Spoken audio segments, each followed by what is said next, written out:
Far out in the uncharted backwaters of the unfashionable end of the western spiral arm of the galaxy lies a small, unregarded yellow sun.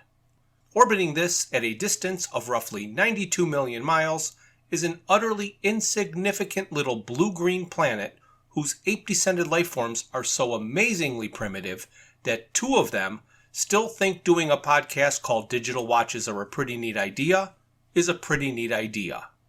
These podcasters have, or rather had, a problem, which was this. Actually, this is the solution.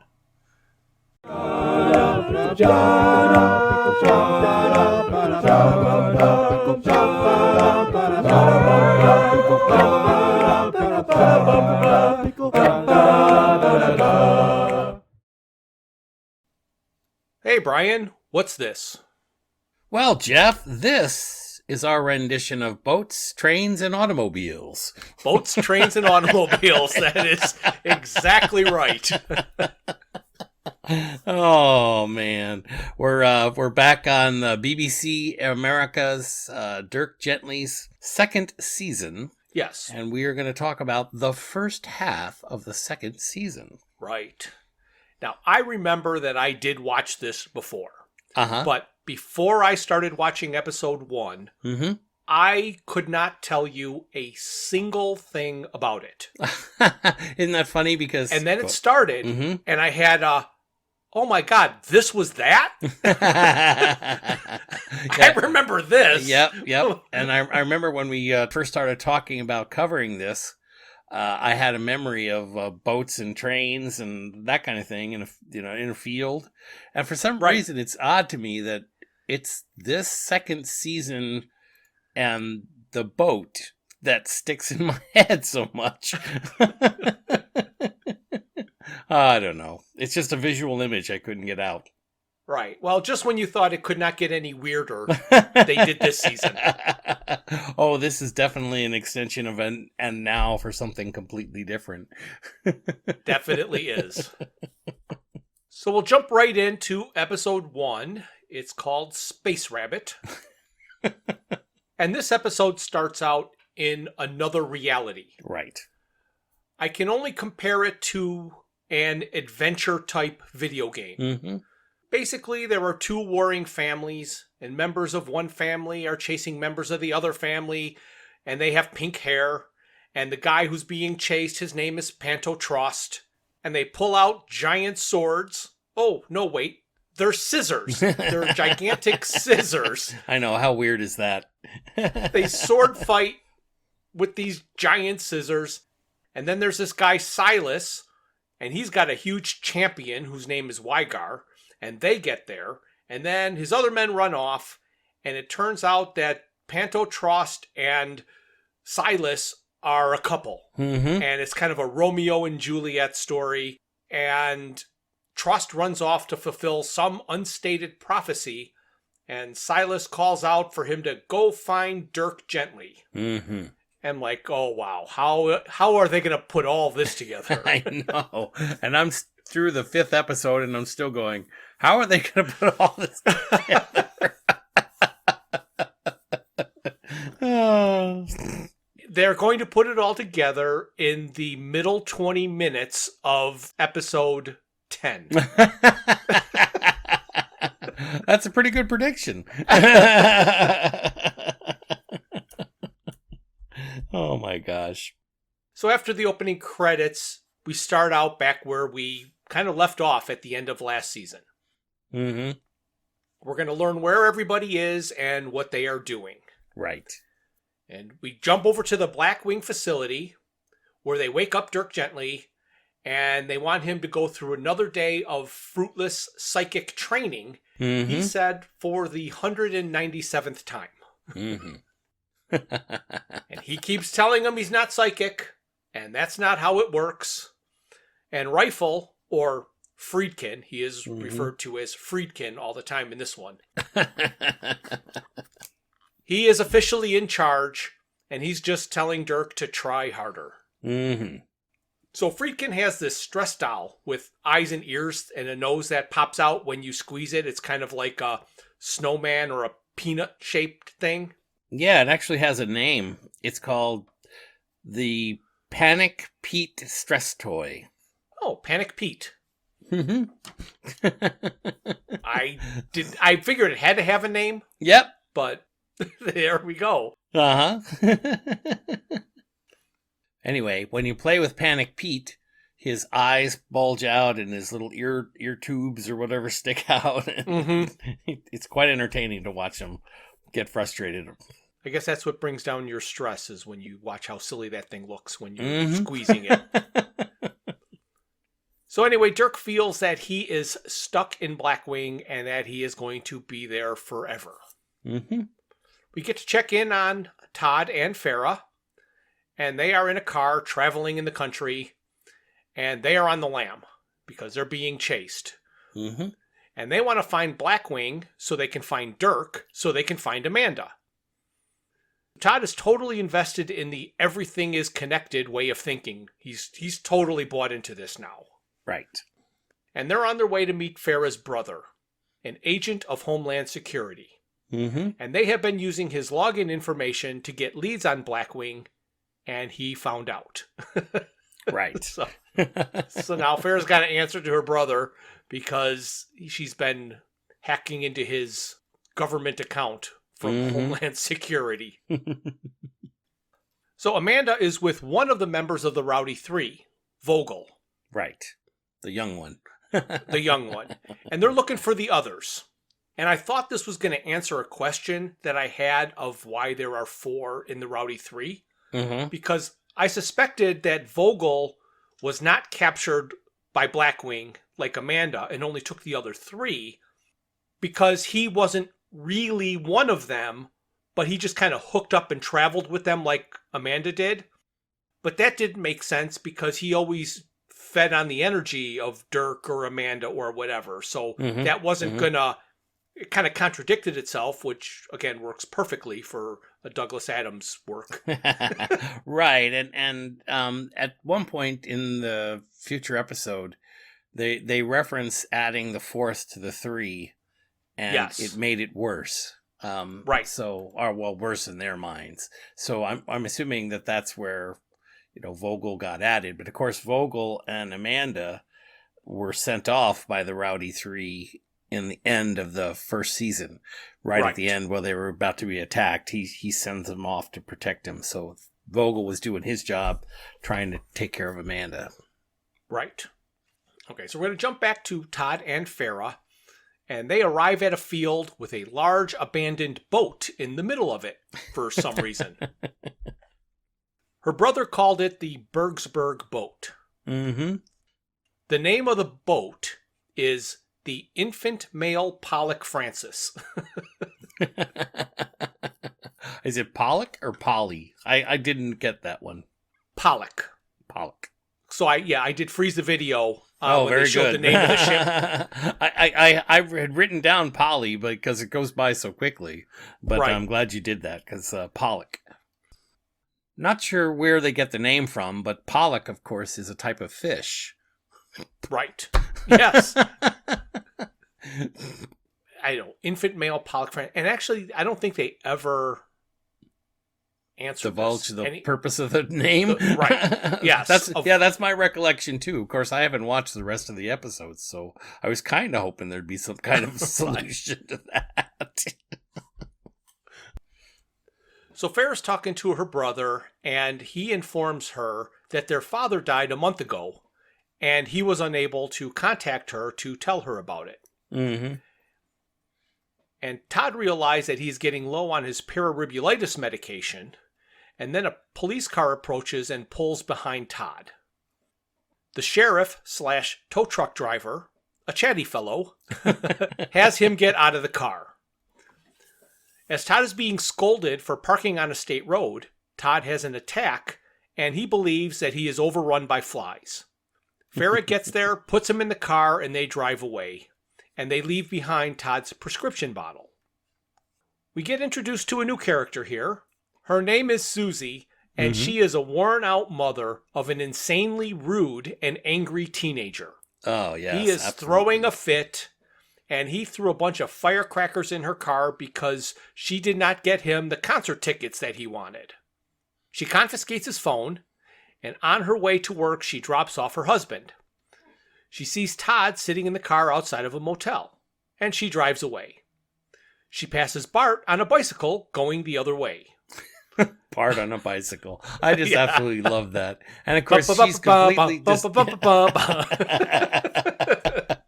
and she's completely disheveled in some kind of a chiffon party dress or something. Yes. Covered in Yes. dirt. I mean, it's kind of funny.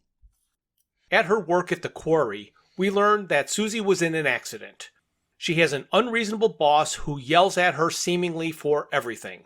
And he takes her son's phone because she's using it at work, and she's trying to get some safety sign-offs for explosives.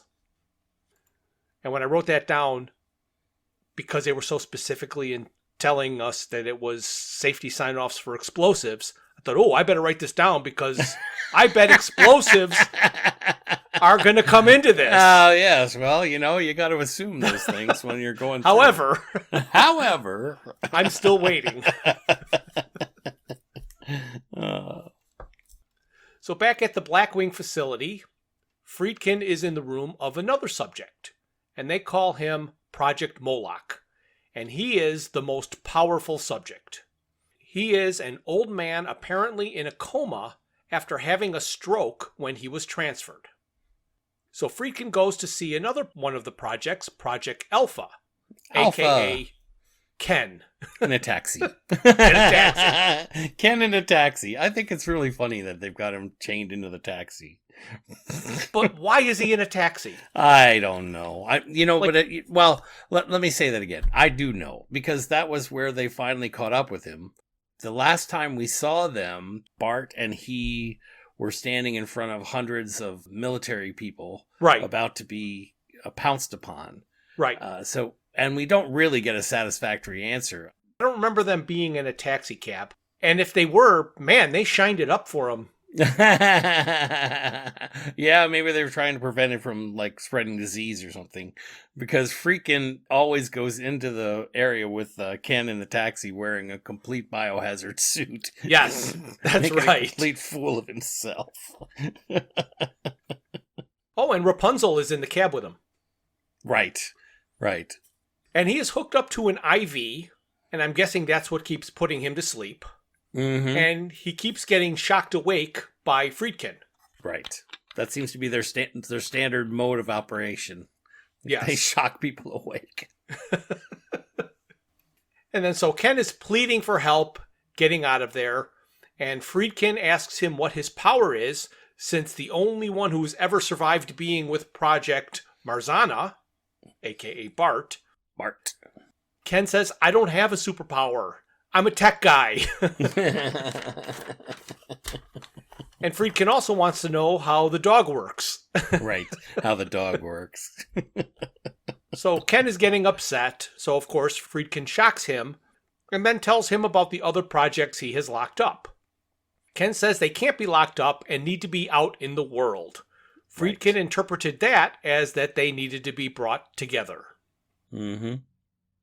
So Dirk has a dream that he is being rescued, and he wakes up disappointed.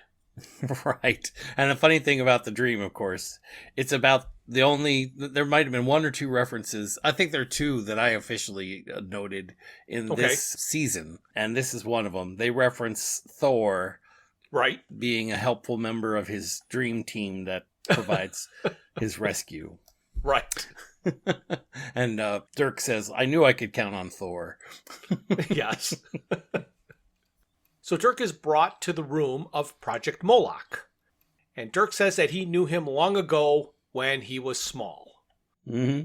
I'm guessing that's when Dirk was small, because the guy is much older than Dirk. So Dirk couldn't have possibly known Moloch when he was small. Right. Dirk starts to put things together because he knows that they have run out of ideas. He can tell that Blackwing is floundering and Friedkin has no idea what the Friedkin is going on. So now we go back to Susie and a man in a white suit who walks into her office. And he treats her very kindly and asks to see her boss. Right. And he calls him her master. She calls him to come out, and the manager wants to end their relationship because he does not want to deal with criminals. The manager comes out of the room and starts arguing with the gentleman who's been talking with Susan. Mm-hmm. And the manager says that he no longer wants to be involved with this guy. Okay. And it isn't till later, 5 episodes later, 3 episodes Right. later or something, we kind of find out what the criminal activity is. And that is the stealing of weapons and transporting weapons to the magical kingdom of Windermere. Oh, right. Yes, absolutely. So that's, I guess he's involved with illegal guns trading at that point, and that's what he doesn't like to be involved with. Right. And maybe that's why he was trying to get the explosives earlier. Could be. Yeah, that's a good point. Anyway, he mentioned that he was going to call the police if this guy started any trouble. Mm-hmm. And the man borrowed Susie's pen and then stabbed the manager in the face. Yeah, yep. He then finished him off with it. Yes, he kills the man with a... Well, you said pen, so I'll try it again. I thought it was a mechanical pencil. But it doesn't matter, right? You can call it a biro. Oh, there you go. Yeah, to keep it all in line. So he kills the man with a biro. Right.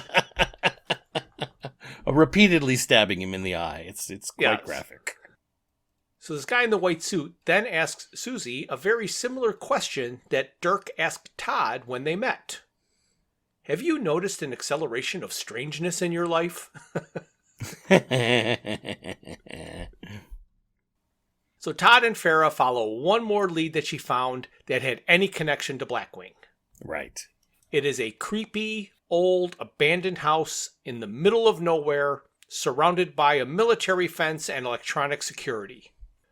Farrah thinks it is nothing, but Todd forges on. The house is locked up, but Todd swears he feels an energy. Todd goes to the barn and finds an area he believes is a thing. Mm-hmm. So we switch gears and we meet some more new people.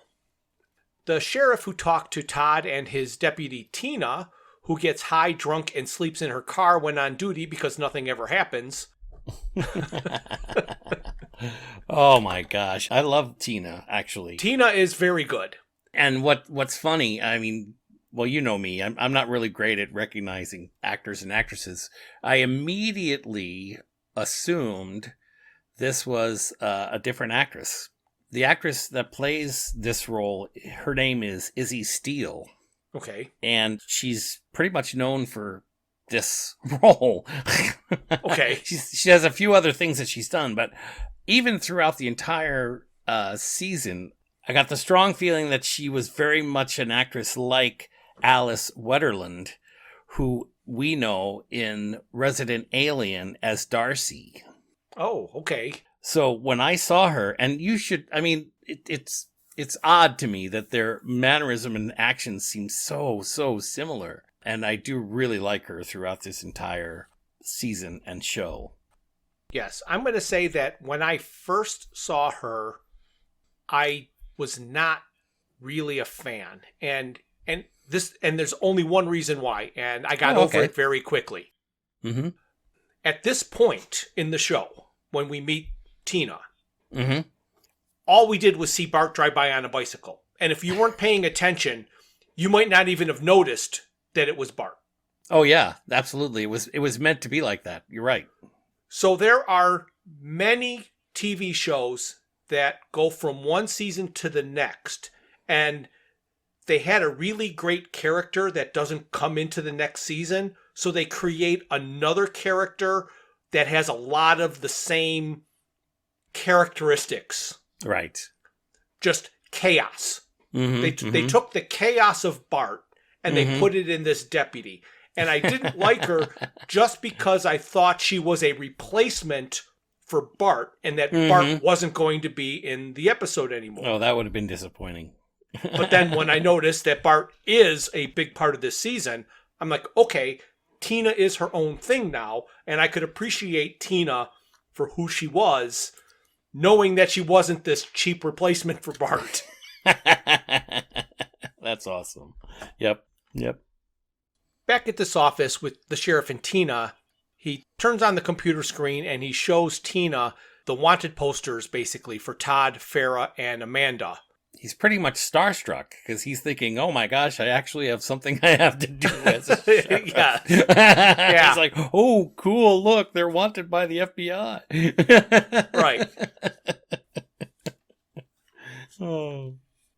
So we jump back to the office at the quarry, and Susie is washing her hands as a couple of men come in to clean up the mess that the man in white made by killing her boss. Right. So these are his guys. Yes. And one of them pulls a magic wand out of a book and says, Borabadus, in a couple of different ways, and nothing happens. So he pulls out a gun to shoot her, and you hear a bicycle bell. Right. And Bart arrives and cuts off his hand. And then she kills all the men. Right. So she asks Susie if she knows Ken. And she decides to spare Susie and asks her if she wants to be her new best friend. Right. And Susie says no. Which I think is interesting because the way she phrases, she actually says, I'm not going to kill you, even though I feel like I should. Right. So I thought that was interesting. So Bart gets upset and she decides to thumb her nose at the universe. And Susie starts screaming and magically calls the wand to her and screams, Borabodus, in the correct way, and energy jumps out and Bart disappears. Right. And then she picks up the book and leaves. And she goes home and she locks herself in the bathroom. So back at the house, Todd is excited and Farrah thinks it's a dead end. And then Todd literally says, look, a bunny. And he chases it around for 7 hours. Right, exactly.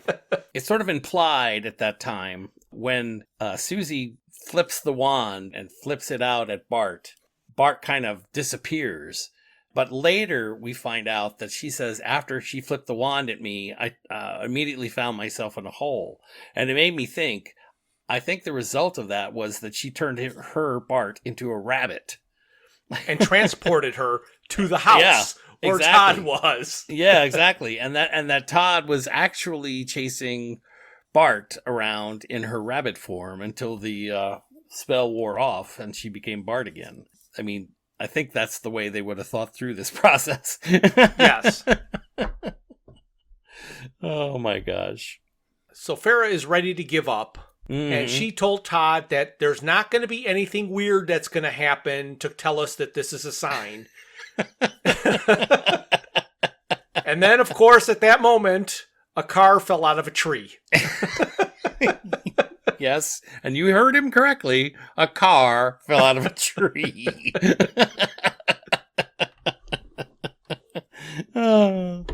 And I remember watching that scene thinking to myself, that was the last thing in the world I thought that was going to happen. Yes. Well, at first I thought it just fell out of the sky. Right. We do really learn it fell out of a tree later, because it's really kind of hard to tell that it fell out of a tree. But it fell right next to the tree. Right. And the man in the white suit arrives at the creepy old house. So Friedkin is watching Dirk on a monitor, and he puts down his stress doll and he leaves the room. Mm-hmm. On its own, the stress doll spins and falls off the table. As it travels, it turns into a mouse that changes to a piece of paper, right, then to a ball, and then a bubble. It actually turns into a person. The ball goes into the other room, a person walks out, and then when someone walks by, the person turns into a bubble. Oh, okay. I didn't catch that there was a person between. It was pretty quick, but you see. Was it Mona? Yeah, it was all of that's Mona, and that's why I was making my note, because I'm like, was her incarnation of a person Mona, or was she somebody else to be in disguise? Oh, she was someone else because she had like military boots on. Okay, because all you really see are her legs and boots. Oh, all right. So then she turns into a remote control race car, and then into a moth, which flies down, lands next to Dirk's bed, and changes into a woman with yellow eyes. Mona Wilder. Right. This is where we find out this is the shape-shifting Mona, known as Project Lamia. Okay. The whole season is based on pretty much this one sentence. And she tells Dirk, "Find the boy." Right. And then she becomes a cup. Yes. Of water. Of water, right. And throws the water in his face. And water falls down onto Dirk. And Dirk falls through the bed and disappears. And that is the end of episode 1. Oh, wow. I think it took as long to describe as the episode actually is. I think it did. So you could watch right along with us. Oh, that's funny. Episode 2 is Fans of Wet Circles. So we start again in the video game fantasy world. Silas is before his mother, who is asking him where Panto Trost is. Silas lies badly about Trost being dead after falling off a cliff during their duel. Mm-hmm. The mother doesn't believe it, and Wygar steps in and covers for him and says that he was lying out of embarrassment and Trost got away because he is not as quick as he used to be. So Wygar stepped in and tried to say it was my fault that Trost got away. Right, and I think it's funny because he's a great big huge beast of a man, and he's got a big healthy beard, and in his beard are buttons and little tiny scissors. Yes. Charms. He's got charms in his beard. Funny thing. So Silas's mother wants to lay waste to the Trost farmlands because she believes that they killed Farson, her son. Silas pleads with her not to because they do not know that Farson is actually dead. Also, they need to join forces because there is another mutual enemy, the Kellam army, set to invade. He mentions the prophecy, and the mother says that the prophecy is not real and that there is no such thing as Dirk Gently. And then again after the credits, Todd and Farah explore the car that fell out of the tree, and they find a decomposed adult female in the driver's seat. The car has only 42 miles on it. So they got to work in a 42. Oh, I didn't even catch that one, did I? It was her brand new car. Yeah, you're right, 100%. So there is a thumping in the trunk, and they open it, and Dirk Gently emerges. And he is still wet from the water that Mona threw on him. Right. I still think it's funny because Mona continues to appear in the show mostly as the little toy. Yes, yes. So the sheriff pulls up and he arrests them. And of course at Blackwing, Friedkin is informed that Dirk is gone and he is upset and he finds a wet spot on the bed and he asks someone to get Mr. Priest. And by the way he said that, you kind of understand that Mr. Priest is sort of a last resort. That's right. So Susie is still in bed and did not go to work pretending to be sick. She has a dog named Agrajag. That's the other reference I did get. Yeah. Constantly barking. Yes.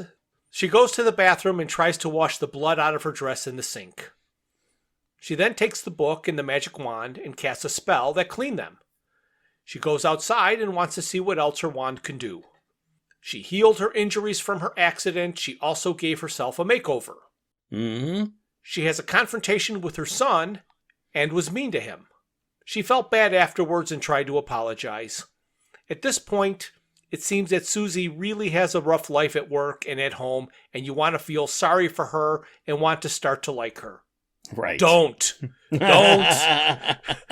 Avoid that urge. Do not start to like or feel sorry for Susie. Mm-hmm. So Susie goes on a cleaning spree with her magic wand, and she also makes dollar bills multiply. At the police station, Tina arrives and finds Dirk cuffed to a pole outside. The sheriff tells her that something is going on. He found Marina Cardenas' body in the car. Mm-hmm. She and her husband have been missing for 50 years. Right. That is their old house that was fenced in. The sheriff is interrogating Farah and got nothing useful. Tina is interrogating Todd, and he is demanding his rights. Tina asks about Mexican Funeral because she's a fan. I love it. So who would have ever guessed that this little town out in the middle of nowhere even knows who Todd's defunct punk rock band was? Not to mention be a fan of it. So the sheriff then talks to Dirk, who is explaining everything, and the sheriff is following everything completely. So Dirk is put back in the cell with Todd. Dirk tells them that he is supposed to find the boy, and that he has no idea what that means or who is actually hiring them, since Mona Wilder is a Blackwing subject. Right. Todd is frantically trying to escape, and Dirk tells him and Farah not to worry because everything will work out in the end.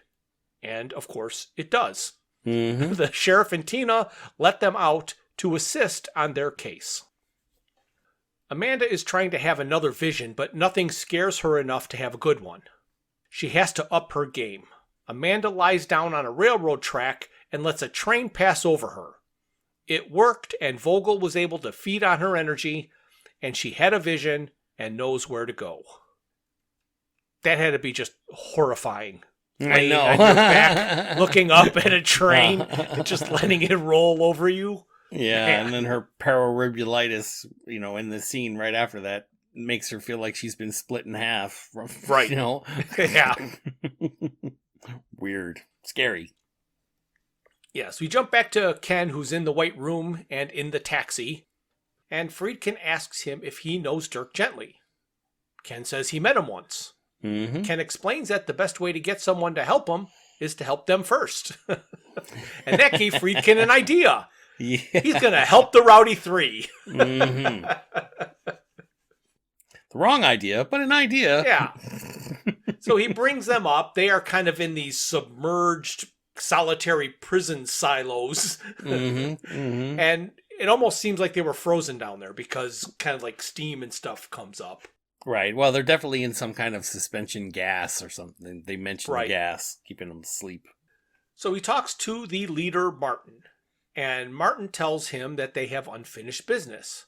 And Martin feeds off of Friedkin. A man rushes in and gasses Martin to save Friedkin. The man who rushed in is Mr. Priest. Alan Tudyk. Alan Tudyk, yes. We love it, don't we? I totally forgot he was in this. I know, it's amazing. So he talks to Friedkin about what needs to be done. He explains that he is not there to follow any rules. Right. When he is called in, he will do what needs to be done. So the sheriff and the gang go to the old house. The front door is broken open from the inside. There are wet footprints on the floor. Dirk goes to the barn and calls Todd to follow him. Tina also goes. The sheriff and Farah explore the house. The sheriff explains a little bit about the 67. So in 1967, there was an EMP that fried all the electronics and killed the crops. That is why there are scorch marks all over the house.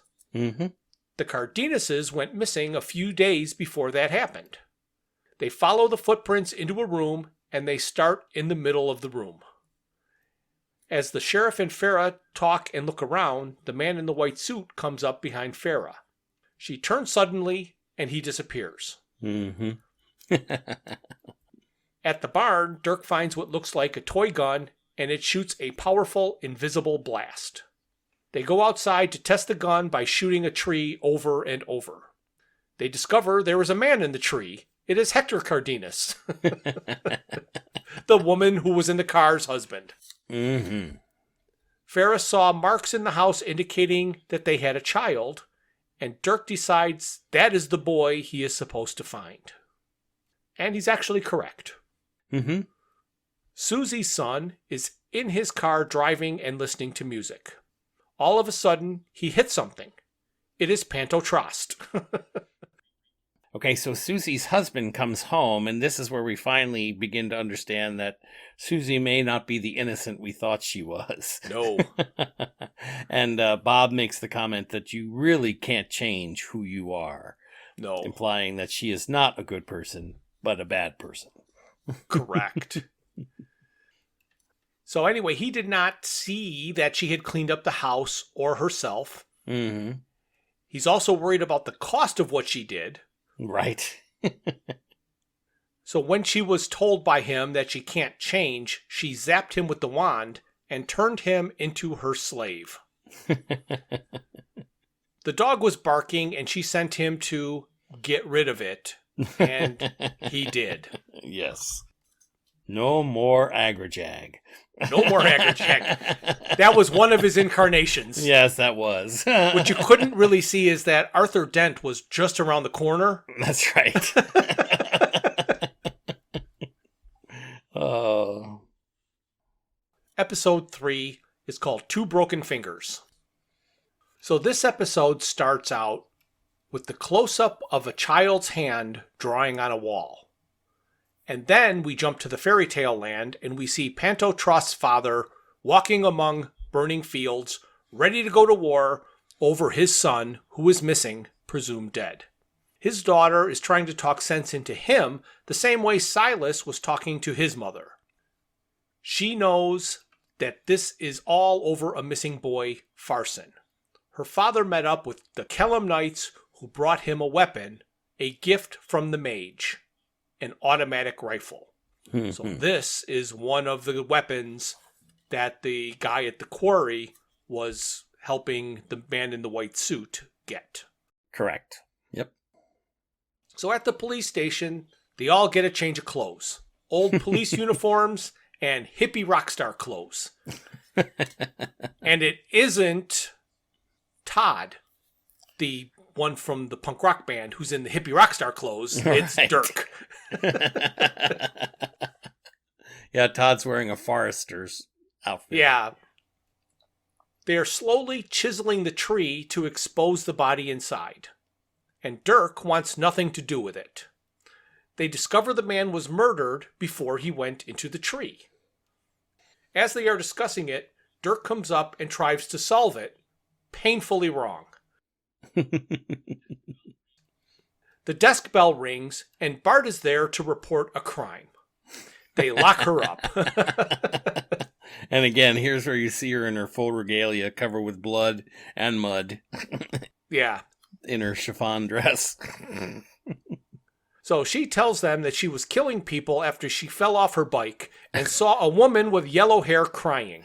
Mm-hmm. She told the woman she would not kill her, but the woman threw her down a big hole with shapes as she waved it in the air. So the sheriff thinks the woman might be Susie.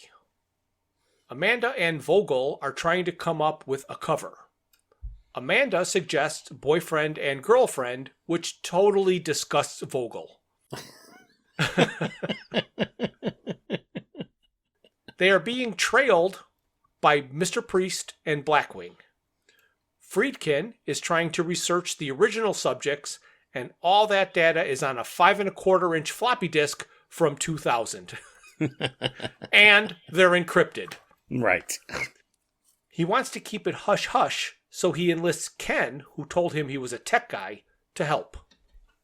Susie goes to a house to meet 4 other women in her old book club.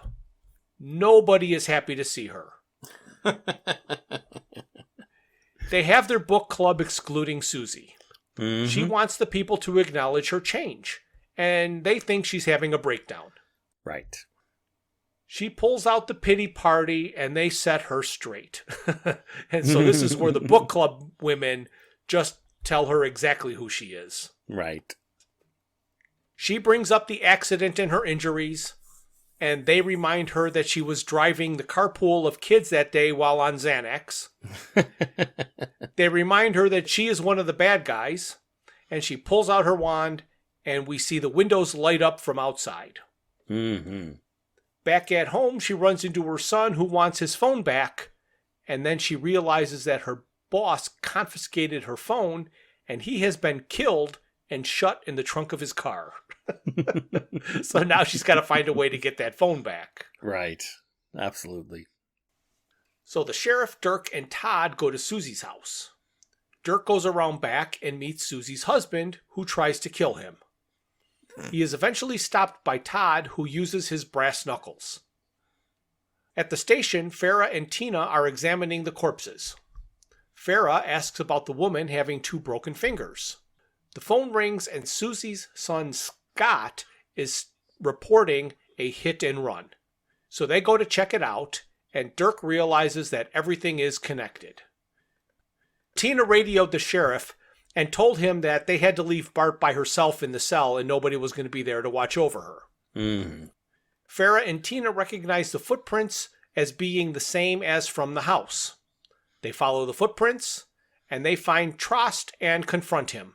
Mm-hmm. They get him to put down the scissors, and he attacks them another way. He was not prepared for Farah.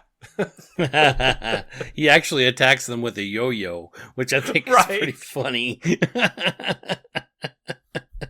So you begin to see some kind of weird relationship between the weapons that these people are using and the mentality of these characters. Yes. A yo-yo's original purpose was a weapon. It was. As far as I know, that is absolutely correct. So one of Mr. Priest's objectives is to kill Vogel, because when they added a 4th to Project Incubus, everything went wrong. Mm-hmm. Friedkin tells him no, which really never goes good to tell Mr. Priest no. Back at the station, Todd confronts Dirk about being weirder than usual. And he is. Dirk is just really kind of in a weird space this whole first half of the season. Mm-hmm. Dirk asks Todd why he has pararibulitis, because Dirk thought everything would be better if he ever escaped Blackwing, and nothing is better. Mm-hmm. Amanda and Vogel arrive at the motel and go into room 18. It is Todd's room. The Rowdy 3 van pulls up. Vogel wants to go out to the van. Amanda knows it is a trap and gets him back inside. Susie goes back for her phone and sees the man in the white suit and hides. He is looking for the book and the wand, but he can sense it.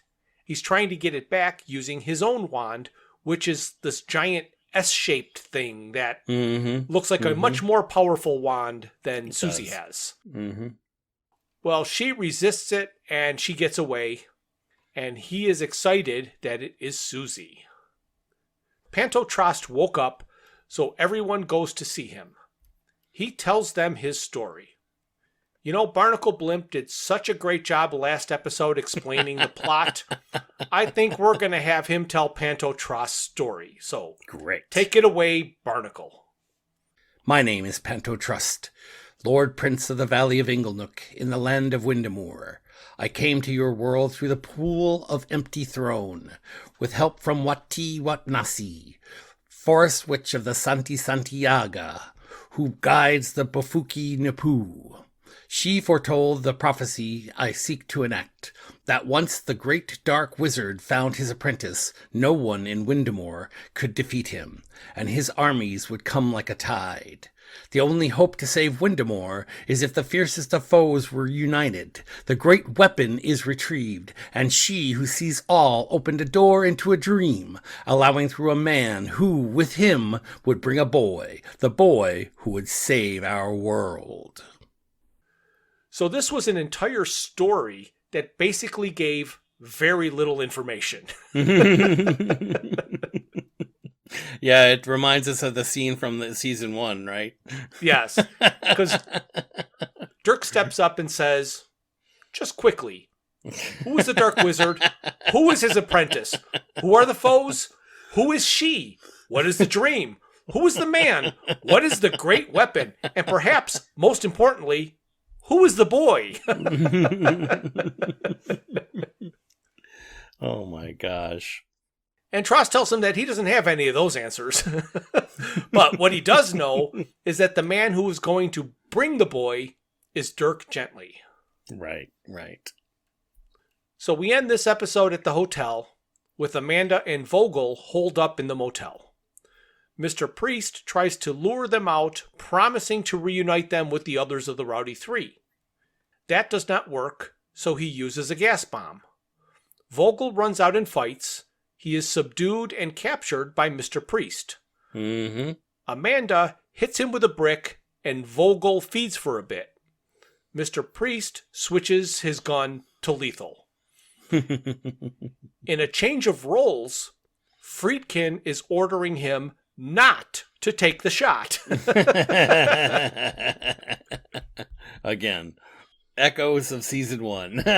So now he gets to know what it's like. Yeah. Right, exactly. However, he's on the other end of this don't take the shot conversation. The hotel room is totally shot up. Amanda and Vogel take refuge in the bathtub. All the water in the bathroom comes on. Mr. Priest hears them and fires through the bathroom door. When he enters, they have vanished, and Friedkin looks pleased. That brings us to episode 4, The House Within a House. At the beginning of this episode, we see a candle being held up to a wall, and it's showing a child's drawing and a drawing of a monster. We then cut to a prison wagon in the fantasy world, and we see guards next to it having a meal and discussing the feuding families. Amanda and Vogel appear in a lake in the fairy tale world. Dirk has made his way back to the old house and finds a secret tube slide. Susie is watching a video she took of the guy in the white suit who has his own wand and is after hers. We jump to Tina, who gets a call at the police station reporting 4 members of the book club are missing, so they go to investigate. While they are gone, Bart went to get the box of donuts and shares them with Ponto. He explains what's going on in the fairy tale land. Todd wakes up to find Dirk missing. He wakes up the sheriff and they go to find Dirk. They see he got there by taking the sheriff's bike. As they start to search the house, the phone rings and it is Dirk. So there's this single phone in the house that wasn't working the first time that they went there, but now all of a sudden it's ringing. Right. So Dirk tells him that when he went down the slide, it brought him to the house, except the house doesn't look abandoned anymore. It's fully decorated for Christmas. And while they're on the phone, Dirk hears ominous noise and some eerie music. Mm-hmm. He tells Todd not to come down because access to the slide has disappeared once you get there. Right. So Dirk is searching for a way out, and boy, that was a long phone cord. Wasn't that funny? You know, it's right here in this sequence, and I don't know what triggered it, okay, but I just got to thinking about this scene and this series of events, and I thought to myself, I was wondering who wrote this. So I went back and saw that the author of this episode, and a series of these episodes, I guess, is Robert C. Cooper. Okay. And of course, I mean, an author of a TV show would probably not come up to my thinking under normal circumstances, but I was trying to see if there was any relationship to, you know, Hitchhiker's Guide or to Douglas Adams or to anything. And of course, there isn't. But what I did find interesting, and this is probably what prompted my thinking, was that Robert C. Cooper is known for his work in the Stargate franchise. Oh, okay. Yeah. He's written a ton of the Stargate franchise stuff, and it basically, from what I understand, sort of responsible for all the world building in Stargate. Okay. And for some reason, I had like a echo in my head saying, there's something similar here that I'm trying to catch on to. And it kind of dawned on me, you know, after I found out. Yeah, that makes sense. Yeah, absolutely. So the ominous noise and the eerie music is because the monster from the picture on the wall seems to be after him. Mm-hmm. He hears a TV and finds it in a room with a single bed. Dirk sees the monster is a one-eyed, one-horned, flying, purple people eater. Just like from the song. Yes. And Dirk ends up in the kitchen, and he finds a bloody table stabbed by scissors. Mm-hmm. Amanda and Vogel get captured, and they are thrown in the prison wagon. She is having difficulty with the other prisoners. They are explaining the current families who are feuding. One of the prisoners is Farson, the one presumed dead and the cause for all the escalation of the feud. Mm-hmm. Vogel is hurt, and Amanda asks for help and is ignored. She has an attack of pararibulitis, and her hands start sparking. One of the prisoners touches her and gets shocked. Vogel feeds and helps her. This is the beginning where Amanda is understanding that pararibulitis works differently here. Right. Ken is out of the cab, but he's still in the white room. He's using a computer to decrypt the floppy disks. Friedkin is panicking and says he needs to know more of what is going on. Ken tells Friedkin that it seems that he is the only one on Friedkin's side and thinks he can help him. However, he has to be let out of that room to do so. Right. Tina and Farah get to the house where the book club was, and they find 4 piles of sand with jewelry in them. Farah noticed there are 5 wine glasses, so she and Tina go to find the possible 5th member of the book club, Susie Borton. Mm-hmm. Susie hears a noise and gets out of bed and searches the house. She runs into her husband, who shows her the video on the phone she was watching.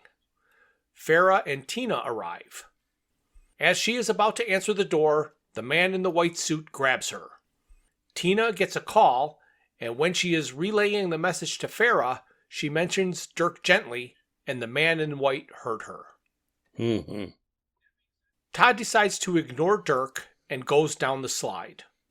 He lands on a bed. He saves Dirk by shooting the monster with the toy gun.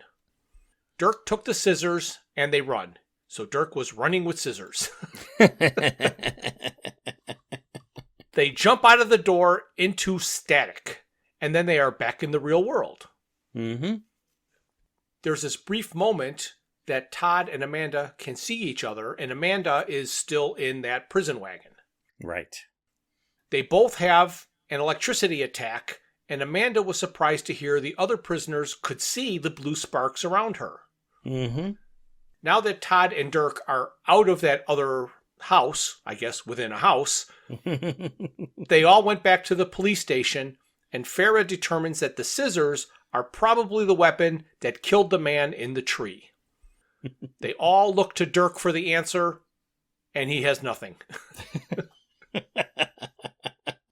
When Todd told him of his vision of Amanda, Dirk had an epiphany. A man comes to collect one of the prisoners out of the prison wagon and tells the guards just to kill all the others.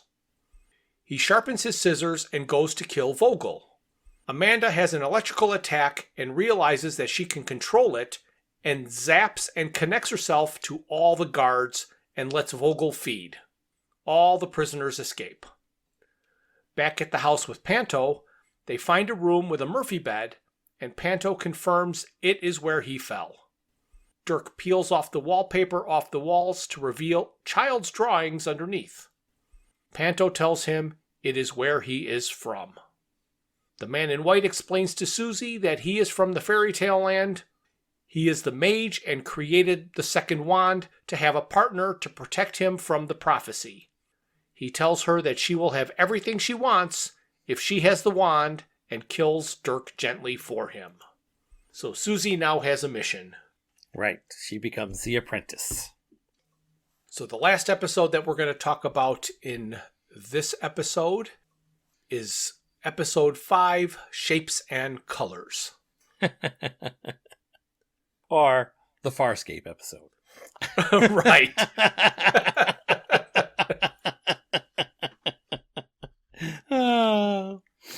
How could you not, you know? Right.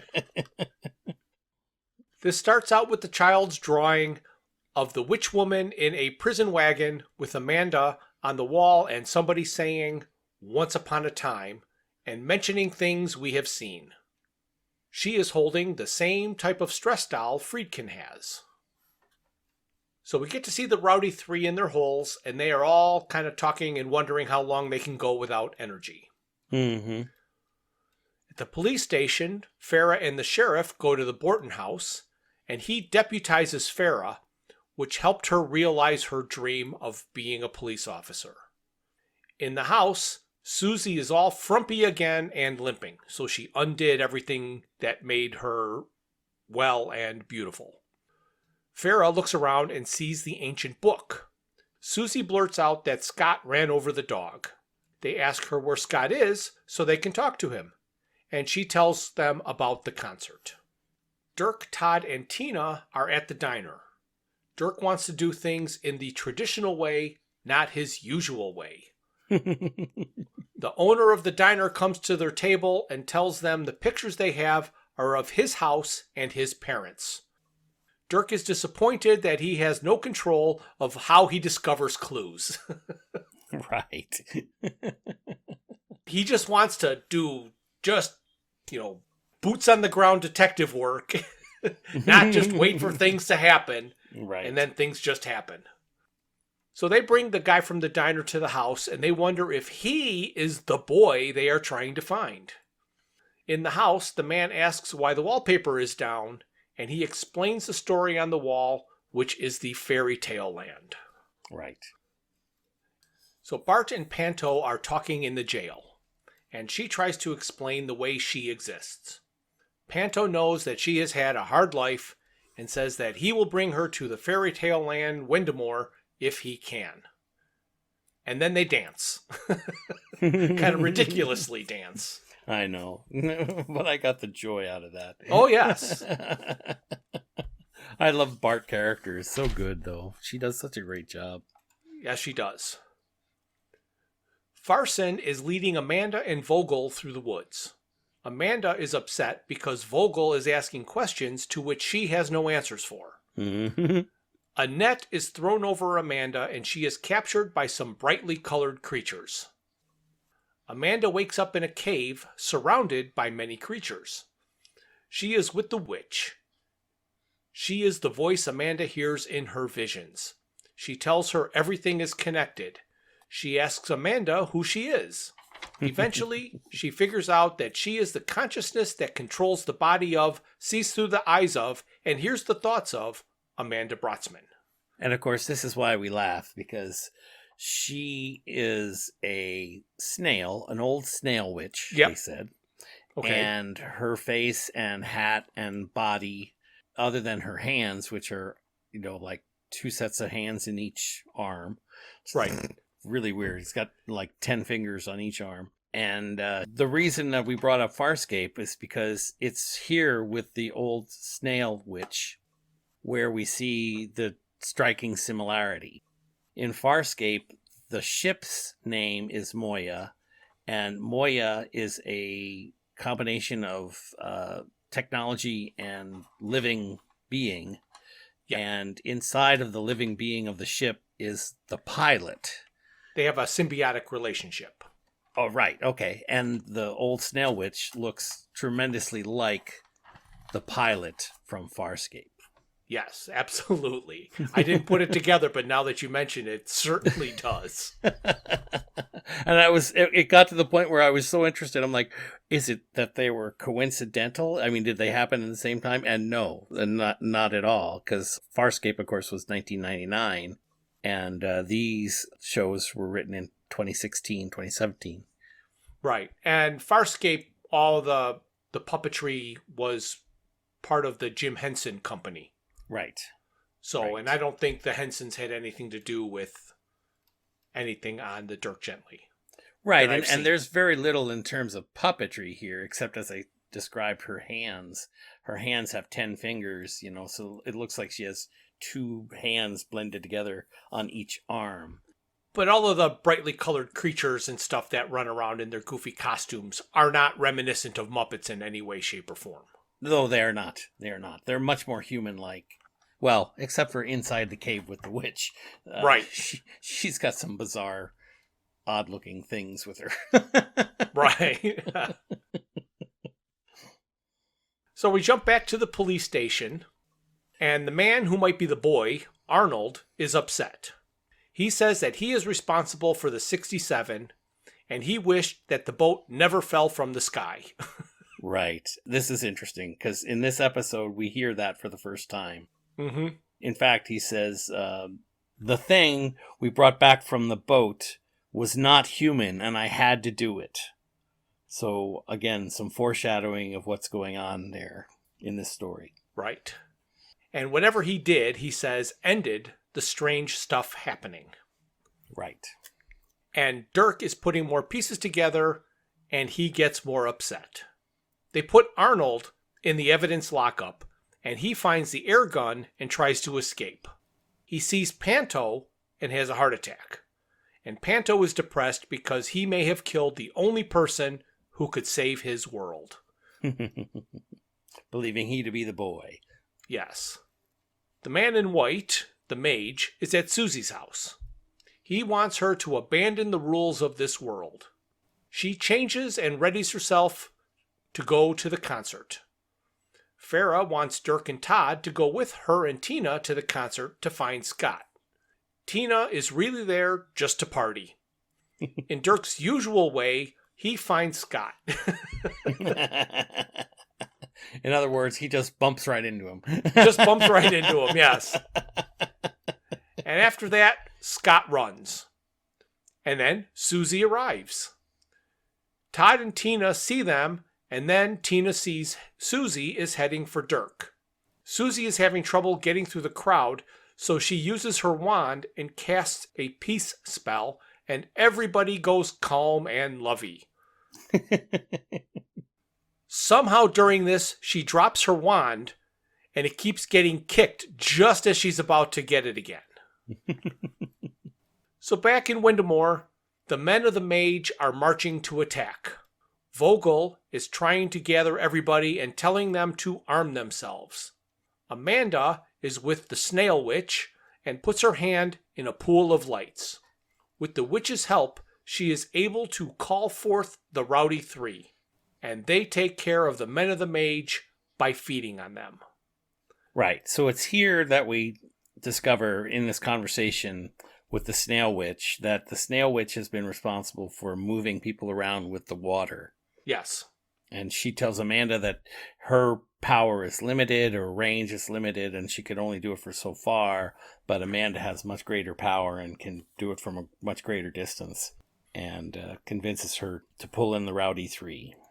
Yeah, but Amanda's not really able to do it by herself, so the snail witch does help her. Yep, that's right. So the mage finds the old house and sees the story on the wall. By reading the stories, he discovers that he always loses. Mm-hmm. He's not happy about that. No, he's not. The sheriff is there to tow away Arnold's car and bring it back to the police station. Another truck arrives and goes into the barn, and it disappeared. Mm-hmm. The sheriff goes to check out this truck and how it disappeared and goes into the barn, and he sees that Susie's husband is there, kind of zombie-like and just turning in a circle. So the mage appears behind the sheriff, tells him that he's caught him at a very inopportune time, and then zaps him with his wand. Yes, he shot the sheriff. That's right. But he didn't shoot Not the deputy. deputy. No. Oh, wow. Oh my gosh. That was an awful long setup for a good joke, you know. Yeah. But anyway, it's here where we realize, of course, that's when we see the crate of spilled guns. You know, we've seen the guns in Windemore, but Right. we see that it's through this circle on the wall in the barn, the wet circle, that we realize that this is how the mage is sending the automatic weapons into Windemore. Right. Through this circle, and the trucks are what's being used for that. And of course, this is the illegal trade that Yes. the manager did not want to be involved with anymore. Yes. Oh, but I still love the scene with the peace spell in the rave, or whatever you want to call that, Yes. the music event, and the part where Bart's dancing with Panto. I just Right. think those are really, really interesting. But overall, I don't know how this attaches in any way with Douglas Adams' production. Do you? It does not. It certainly does not. It is just a weird story where everything is connected. But I will tell you what I wouldn't have expected from a season of Dirk Gently that revolves around a child's drawing on a wall. Right. To be so gripping.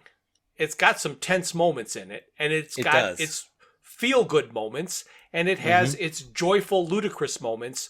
So, again, they've really done a great job in producing a TV show. Whether or not it is a Douglas Adams type of property, take that out. If you want it to be Douglas Adams, it's not going to be Douglas Adams, but it is worth watching, and it is very enjoyable TV show. Oh, it is. I do recall watching it originally, at least to some extent. I don't know what the next episodes are all about, but I'm looking forward to finding that out. In fact, I guess that's what we're going to talk about next, right? Absolutely. So next time we will be talking about the second half of season 2 of Dirk Gently's Holistic Detective Agency. And so, now that we know what's happening next time, I guess this is the end. We get introduced to a new character here. Her name is Susie, and she is a worn-out mother of an insanity... Okay, sorry. Insanity. I was going somewhere. Yeah. I love it. Tina radioed the sheriff and told him that they had to leave Bart alone. Why would Tina tell the sheriff they had to leave Bart alone? Because Tina and Farah are going to investigate the hit and run. Oh, okay. They're leaving the police Two station. Different ambiguity. I read that, even though I saw the show, I read it as don't mess with her. I gotcha. Leave Bart alone. Yeah. No, it's just letting him know. Yeah. She'll be alone. Thank you for listening to this. A new episode is released on the first Thursday of every month. A special thank you goes out to Luke, Max, Greg, and Tim Lesnick for arranging and performing our opening theme. Visit our website at digitalwatchesareaprettynneatidea.buzzsprout.com. While there, you can find links to all of my Hitchhiker's Guide to the Galaxy inspired t-shirt designs. You can contact us via email at digitalwatchespodcast@gmail.com. You can find us on YouTube and Facebook at Digital Watches Are a Pretty Neat Idea. You can message us on Twitter, or should I say X, at Watches Idea, and our Instagram is Watches Idea Podcast.